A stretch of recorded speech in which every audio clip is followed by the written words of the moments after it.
Good afternoon, good evening, and good morning, beauties. Thank you so much for liking, subscribing, and meeting me here on my channel.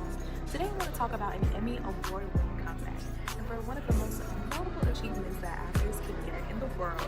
Actors long for in their career, others it could be second nature, and for some it's a star-studded moment to never be forgotten.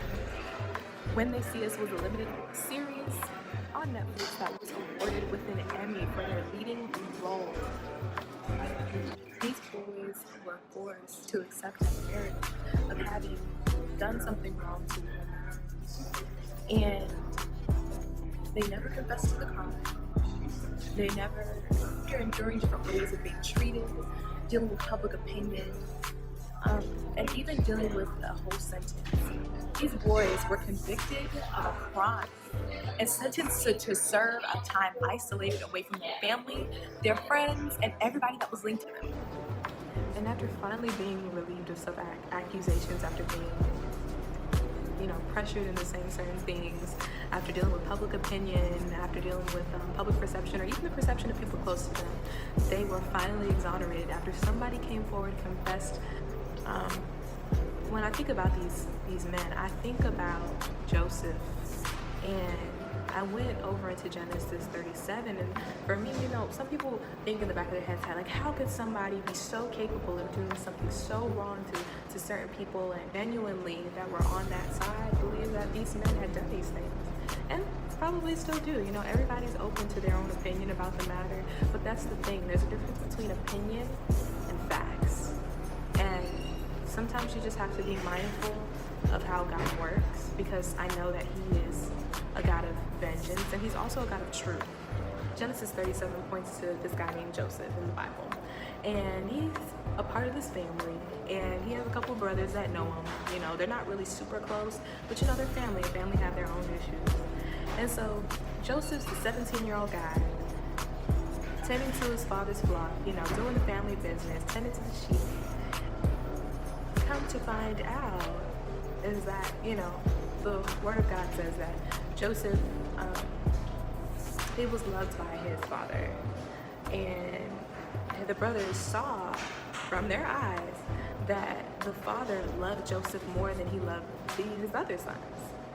Now, I think everyone has dealt with being a Joseph in a situation where they feel like maybe a mentor, a parent, maybe a group of people or an advisor gave them more favor than a fellow son or daughter. And unfortunately, expressing such love in the open can be left up to perception or bad assumption that love means that you favor one person over the other.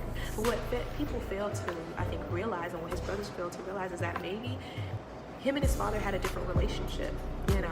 It was maybe built on the right seed.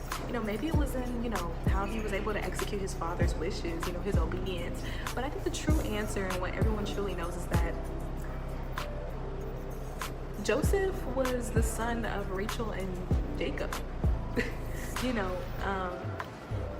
Sometimes because you have the right bride and you honored God by being connected to the right bride, you know that you'll be able to manifest the right promise in your life that wasn't done by free will. And just like God honors, the relationship between him and Rachel, even though he had children with Leah, just like God honors obedience, I think Joseph honored the fruit of his labor from being with the right bride that he know that God gave to him. Be careful of who you speak about, maybe what you even speak over yourself, what conversations you entertain, slick remarks and jabs that you entertain. Not everything can just have to be a spirit. I've known a couple of religious people and actually had an experience with someone, and I was helping out with an event, and I decided to stay a bit longer than usual. It was either last year or this year, and I actually had another birthday event to go to afterwards. And before I left, I overheard someone say, because I got ears, I overheard someone, speaking, or I guess what they thought about me, not about me, but what they thought about me. And they were gossiping. They were like, That's spirit right there. Has no idea what's on my life. People do not have the spiritual access to understand your calling, who you are, and what your gifts are. because God has blind them intentionally to keep you safe.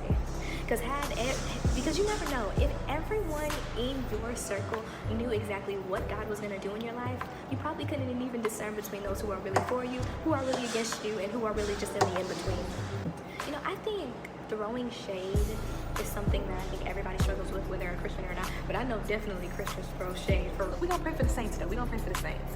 But, you know, I truly believe that when you are attached to the right bride in your life, just like God honors you attaching yourself to the church. So his brothers started to hate him even more. And they said, listen to this dream I had. He said, we were binding sheaves of grain out of the field when suddenly my sheaf rose and stood upright while your sheaves gathered around mine and bowed down to it.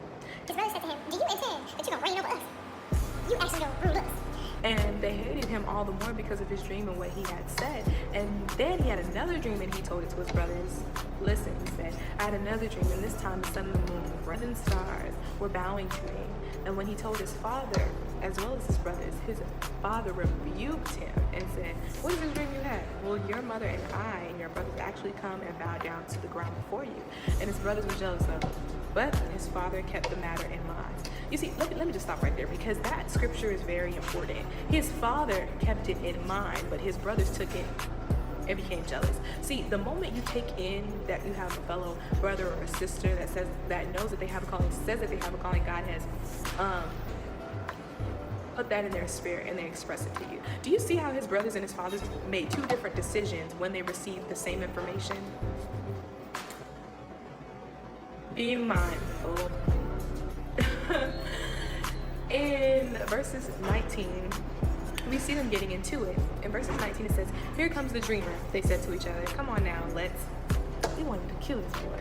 They said, let's kill him and throw him into one of the cisterns and say that a ferocious animal devoured. Like, let's lie on him. So we'll see what comes of his dream.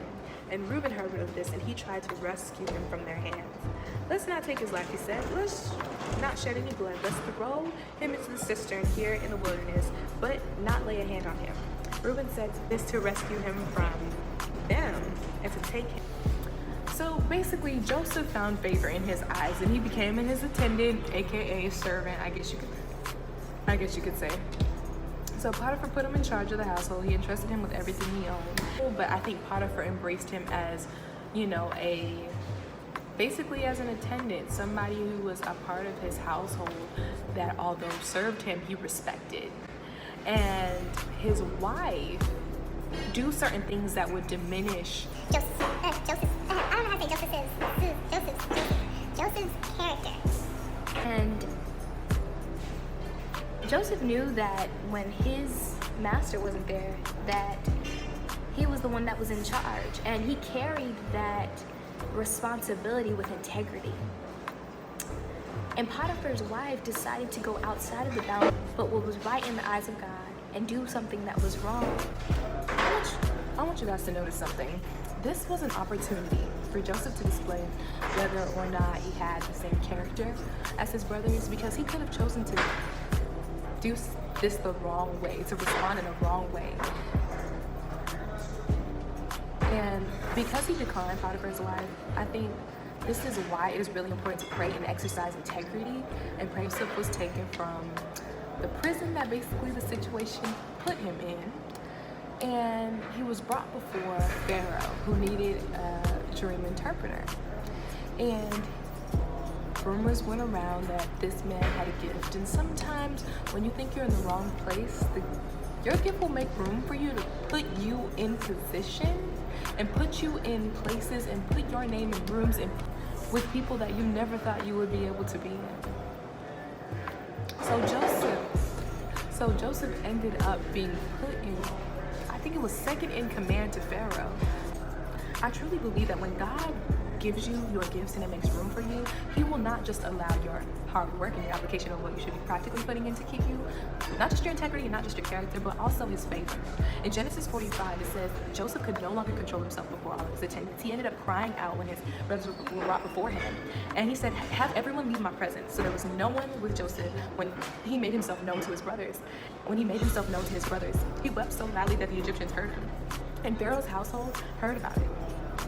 So they basically ended up hearing about how he said that he was Joseph and that he still lives. So once he revealed himself to his brothers, they grew so fearful because they knew that what they had done was wrong. And two, when God elevates somebody who you've discredited, put down, there's this type of fear that they gain in their heart where they know that God will hold them accountable, or they fear that the person will hold them accountable in their new position.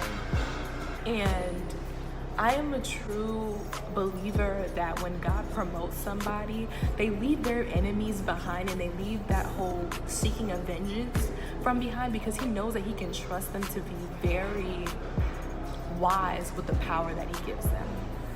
I believe that after Joseph's brothers faced him and realized who he was, they went back and they told their father that he lives. He's still living and that he wasn't dead. So this whole little lie, and not little, but this whole lie about his life of who they thought, even though they knew who he was, they went out of their way to do what they did. And then they came back trembling in fear and telling their father the truth. Genesis chapter 50 verse 20 says, "And as for you, ye meant evil against me, but God meant it for good, to bring it to pass as it is this day, to save such people and make sure that they stay alive." So he said, even though, you tried to do wrong, or you allowed the enemy to use you to do wrong against me, God still elevated me to a place where I fulfilled my purpose and my doing according to his will and his plan. I don't think that God would have promoted Joseph had he still had this anger, wanting to seek vengeance, in his heart against his brothers, because it would have really prevented him from showing the grace and mercy of God towards them in the end. Don't do things out of wrong intent. Don't forgive to get promoted. Don't forgive to get married and get the partner that you think you want. Don't forgive to get the money that you want. Forgive for you to be the God-driven person that he wants you to be. Because we know that when we seek ye first the kingdom of heaven, all other things will be added unto you. See, I think this whole Emmy award-winning moment for When They See Us was definitely a victory for the books. And it's not only a story of restoration, also a story, if you really think about it, of a true miracle, and knowing how to let God handle things his way. And the power of also never giving up. So thank you so much for pretty much watching, listening, subscribing, pressing play. Make sure you share, like, subscribe, and even feel free to comment. Thank you so much for loving on me, checking me out, listening to my video, listening to what I have on my heart. See you later. Standing ovation and all. And the story was really about the Exonerated Five, also known as the Central Park Five.